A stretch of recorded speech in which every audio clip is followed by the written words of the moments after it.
So what is leadership parenting? Well, it's exactly what it sounds like.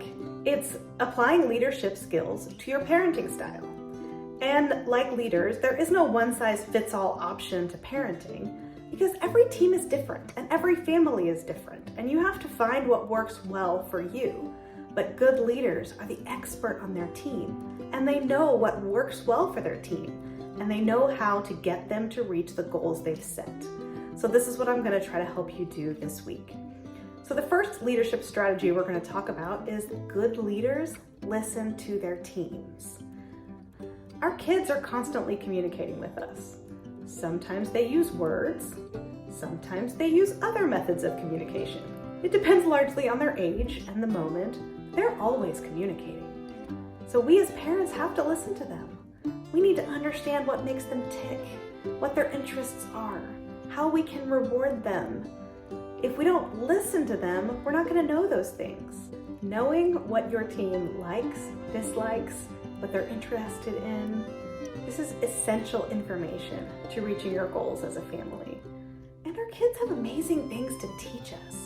If we're not listening, we're going to miss out on that. Good leaders learn from their team as much as they learn from anything else. Strategy 2. Good leaders communicate effectively. So this means knowing how our team is going to hear us. If they're plugged into their phone or on their Xbox, they're not going to hear you. So does that mean that we just don't talk to them or have expectations? Absolutely not. That means that you make sure that they're looking at you and not the device when you deliver your expectations.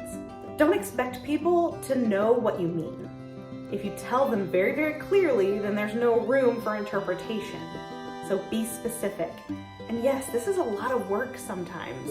Writing lists or giving extensive verbal instructions, it takes a lot of time.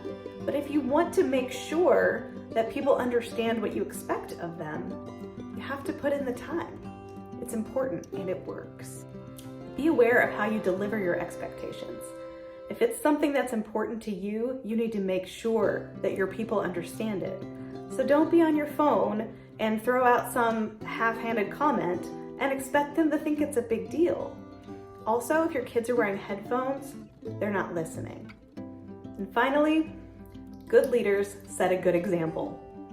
Anyone in a leadership position is setting an example. Whether or not it's a good one, it's a choice you have to make. As a parent, we are being watched all the time. And our kids learn far more from what they see than they will ever learn from anything we say.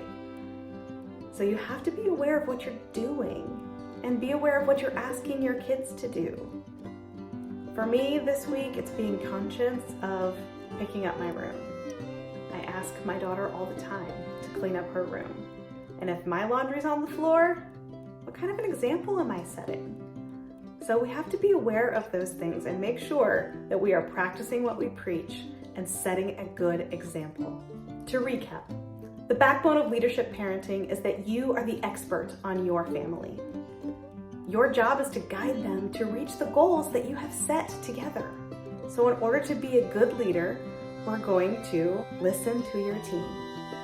We're going to communicate effectively, and we're going to set a good example.